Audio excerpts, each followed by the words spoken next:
andito na naman ako. Mag-storytelling na naman tayo. Sa mga curious dyan sa bakit kami nagpapagawa ng bahay ngayon at ano ang update ng bahay namin ngayon at bakit retirement home ba namin itong bahay, and then mag-stay na ba for good sa Pilipinas, bakit sa Cebu, and then saan sa Cebu.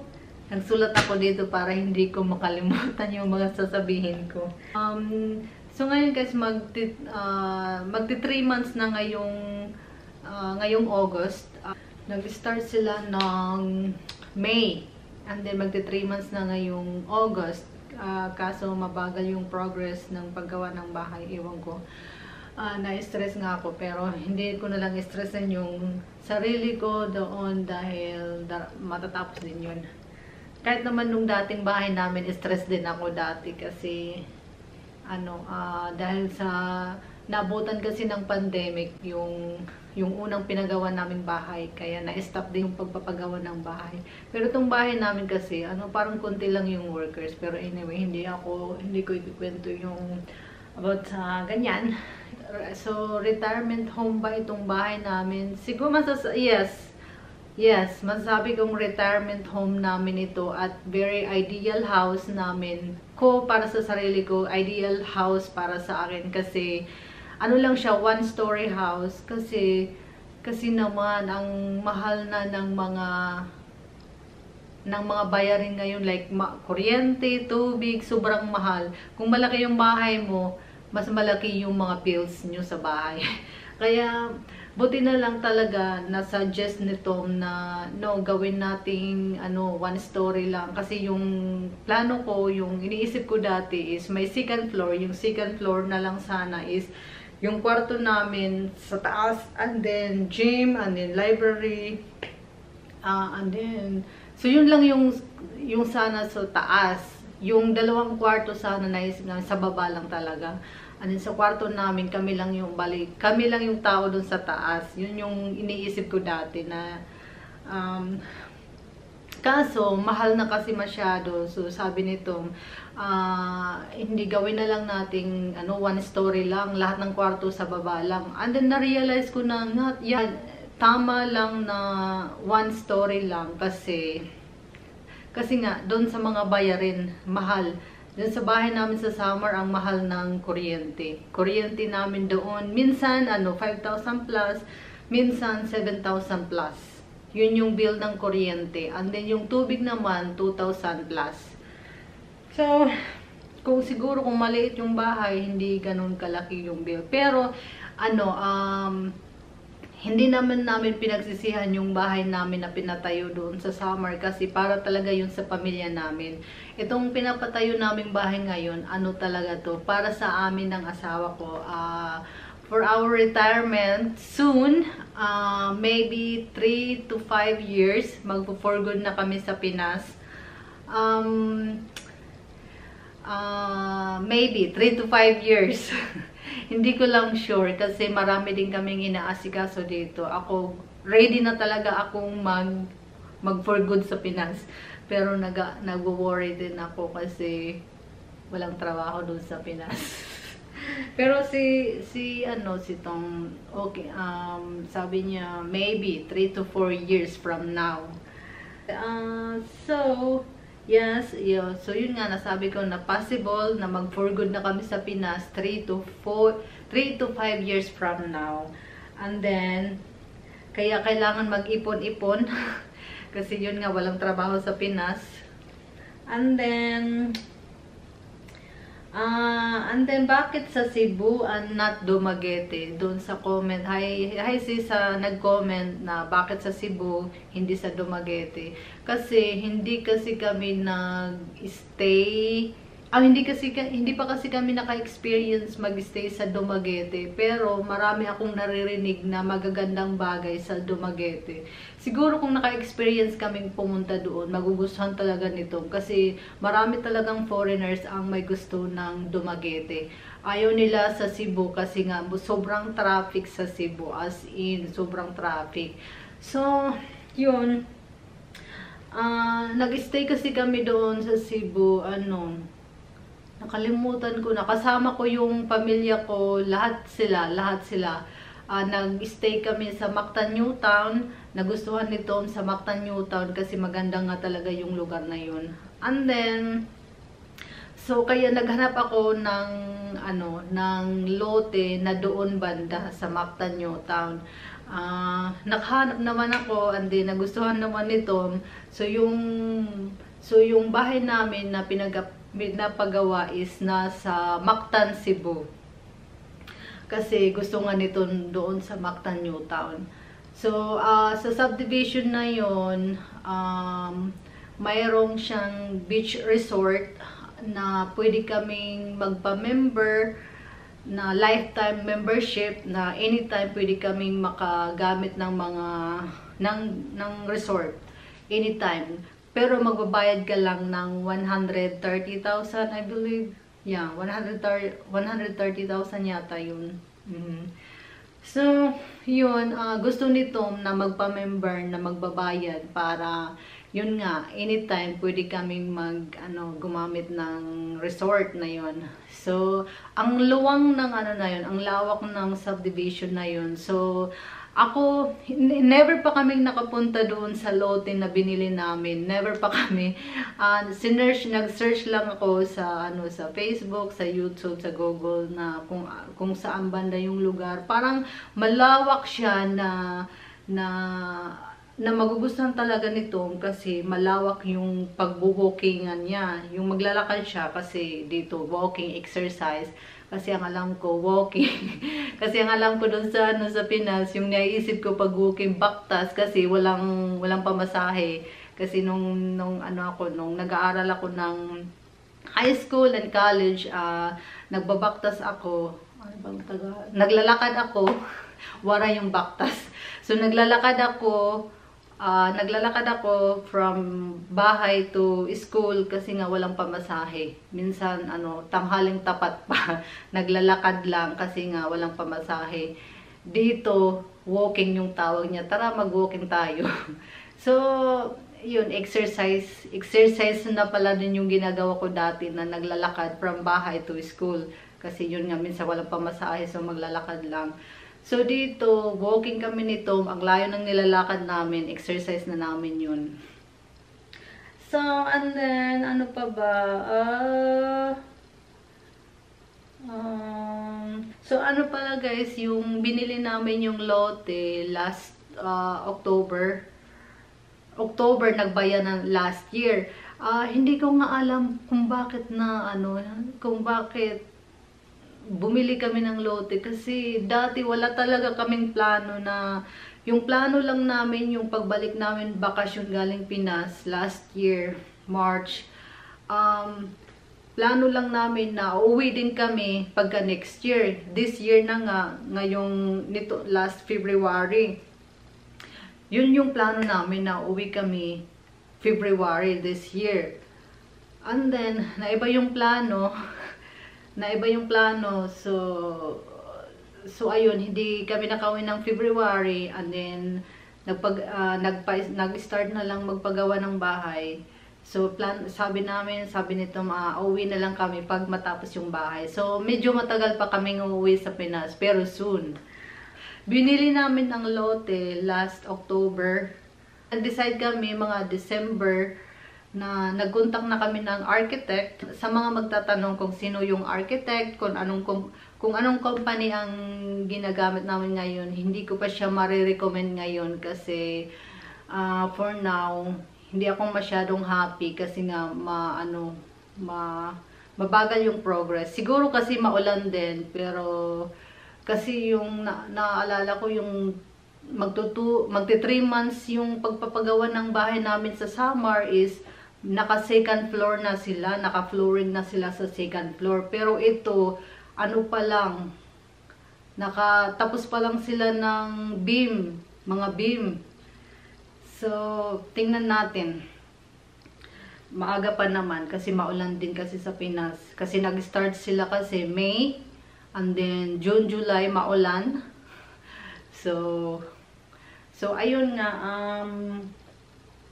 and then August maulan din. So, February, akala namin makaka-start agad. Akala namin ang building permit ay makukuha agad in a week or 2 weeks.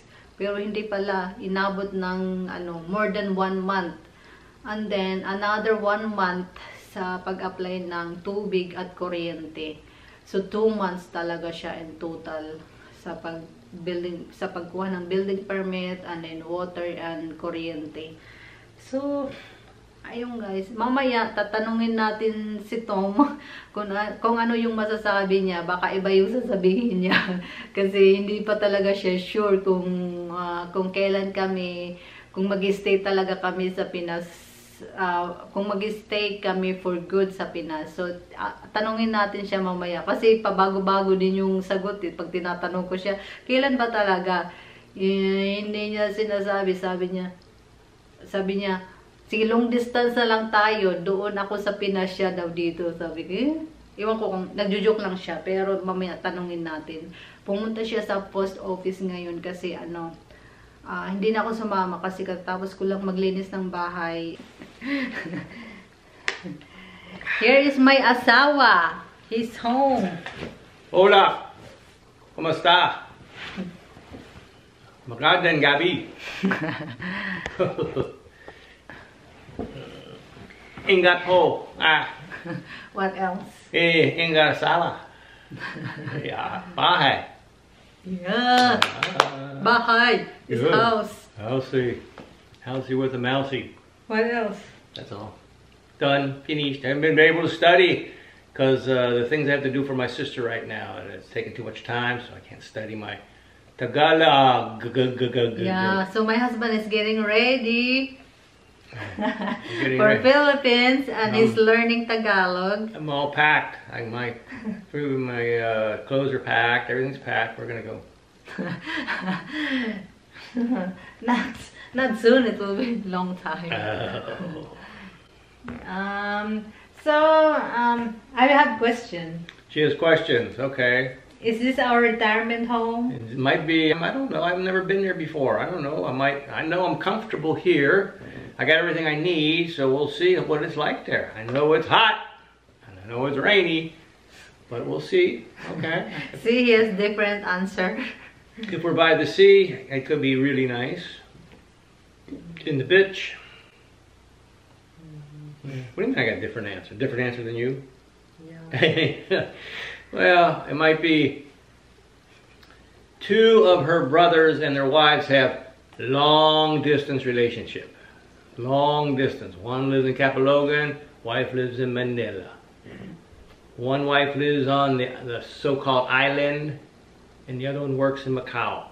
So they're kind of used to that kind of long distance relationship. I'm not, but they are. So anyway, I can go with the flow. She doesn't want to live. Just as long as she's got a partner, maybe her sister will live with her down in Cebu. Are you serious about that? What? Evelyn? No, me being there and you here. This could happen. I'm open. I'm open, honey. What? I'm open. No, I don't want you to be there and me here, but I know your little heart is set on Cebu. Your little heart is set on Cebu. That's where she's going to make her money doing her vlogs. So make sure you follow her religiously. She thinks she's going to be a billion peso heir. No. No, just enough to live on. Yeah.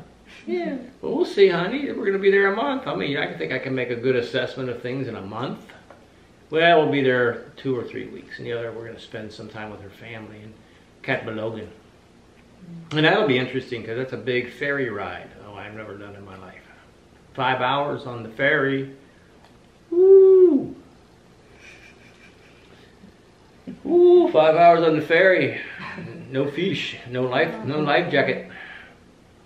What are you doing? I am telling something else than what you said. Long period of time. I don't know. You always talk about traffic and crazy traffic, and I don't know. We don't have a car. Yeah, we have to get a car. She's gonna learn how to drive.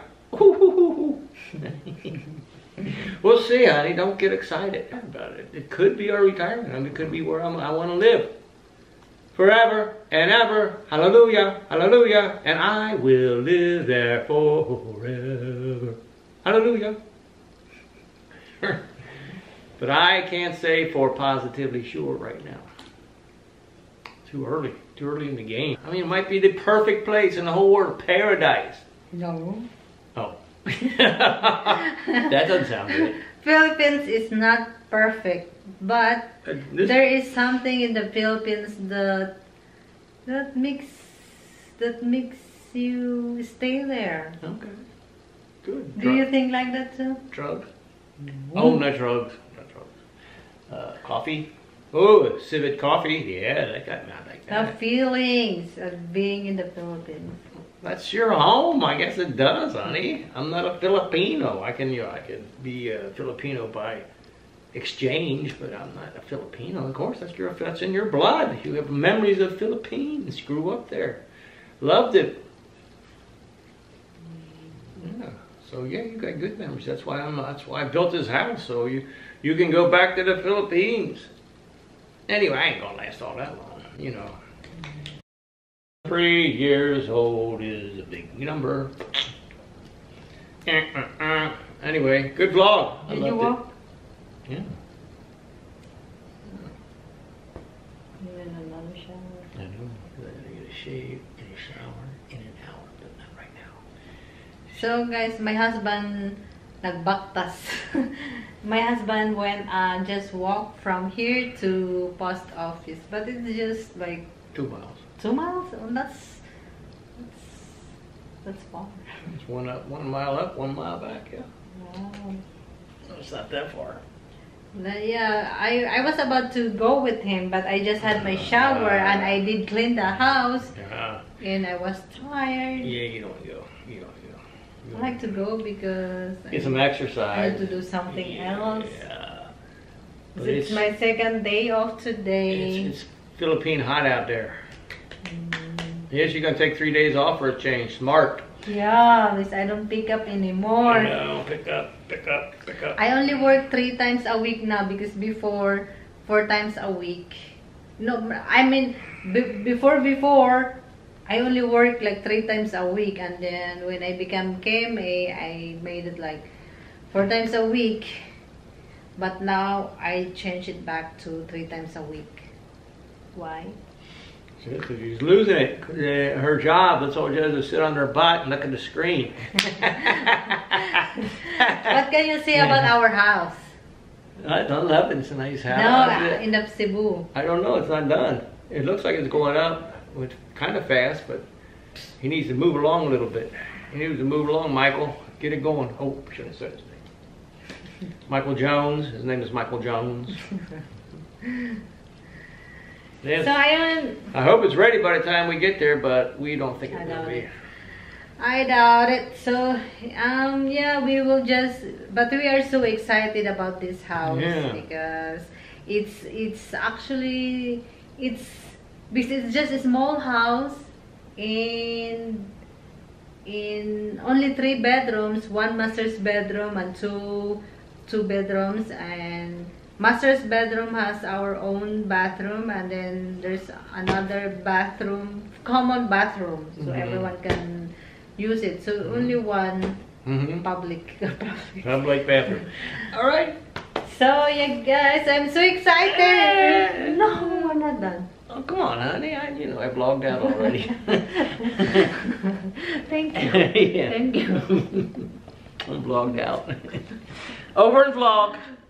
Over and out. Over and out. Vlog out. Yeah, shoot. Ah.